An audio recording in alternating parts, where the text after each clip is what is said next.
বাড়ি যদি ভিক্ষার মা হাওয়াতে করো বাড়ি 3 মিনিট চলছে রং রং বং রং 300 400 স্পন্সর জমিন ছোটে তুই এই জায়গায় কি? ভাতের বিল লইতেছিলাম। বাবা বাবা তোমার কাপড়গুলো কোথায় রাখবো? প্রতিবারের মতো এবারও অনেক নাটক ওয়েব সিরিজ মুক্তি পেয়েছে, তবে সেই সাথে মুক্তি পেয়েছে কায়দুল আরফিন অমির হাউস সুইট নাটক ও ওটিটিতে। কিছু টাকার বিনিময়ে হাউস সুইট নাটকটি দেখতে হয়েছে দর্শকদের। যদিও টাকা দিতে হয়েছে সেই নাটকের জন্য, কিন্তু গল্পটা ছিল একেবারেই বাজে। এটা আসলে আমার কথা না, দর্শকদের কথা। দর্শক বলেন এর থেকে জিয়াউল হক পলাশের খালিদ নাটক, হোসেনের গল্প, ফারহানের রাইজুন নজর অনেক ভালো ছিল।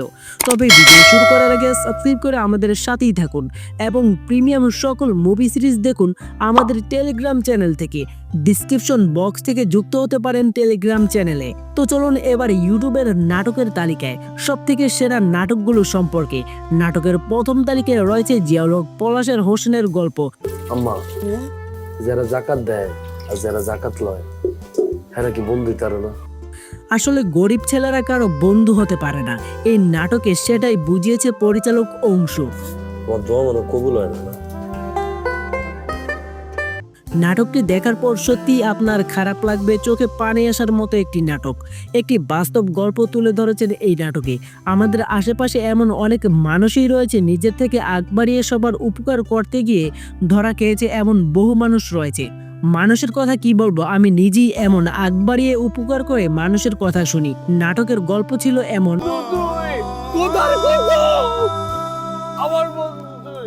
পলাশ এবং তার মা গরিব, কোনো রকম চলে বাজারের দোকানে খাবার দেয়, মা রান্না করে দেয়, সাথে কাপড় সেলাই করে, সেই সব বিক্রি করেই তাদের চলাফেরা। তবে পলাশের এক বড়লোক বন্ধু এক মেয়েকে পছন্দ করত। পাবেল মেয়েটাকে বলতে পারতো না, তাই বলে পলাশ মেয়েটাকে এইসব কথা বলার কারণে পলাশকে মারে তার বন্ধু পাবেল। তারপর মার খেয়ে পলাশ এলাকা ছেড়ে চলে যেতে চাইলে ট্রেন চাপায় মারা পড়ে পলাশ। তার মা একা হয়ে পড়ে এবং এই নাটকটি এটাই বোঝায় গরিব ছেলেরা কারো বন্ধু হতে পারে না।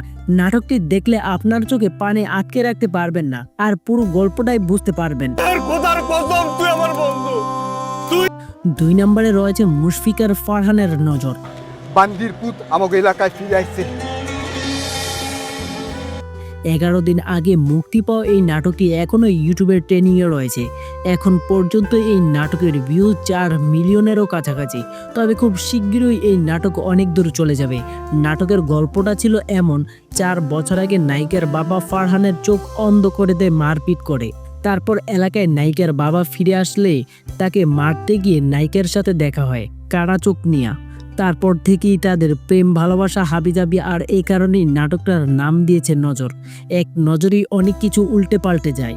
তবে এক নাটকপ্রেমী ভক্ত কমেন্ট করে বলেন, একজন কানা ছেলের প্রেমে পড়বে নাটকেই এটা সম্ভব, বাস্তবে না। দোহাই ধর্মের দোহাই, দোহাই ধর্মের দোহাই, দোহাই ধর্মের দোহাই, দোহাই ধর্মের দোহাই।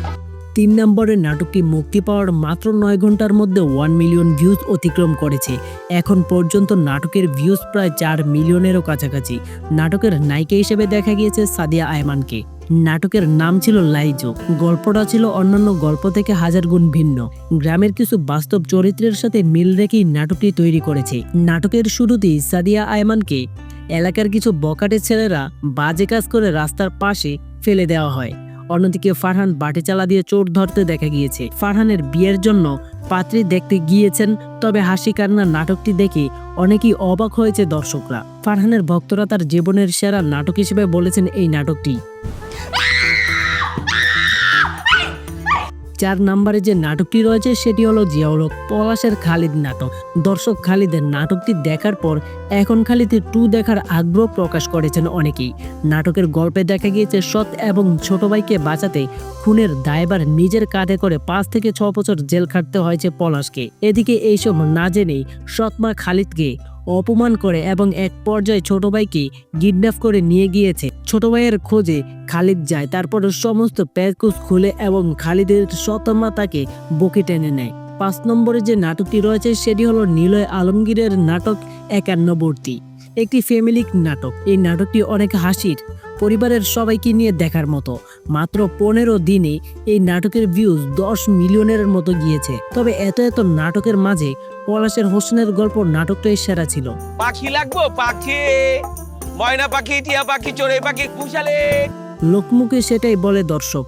তো দর্শক, এই 5টি নাটক ছাড়া আপনার অপছন্দ এবং পছন্দের নাটক কোনটি সেটি অবশ্যই কমেন্টস করে জানিয়ে দিবেন। ধন্যবাদ সবাইকে।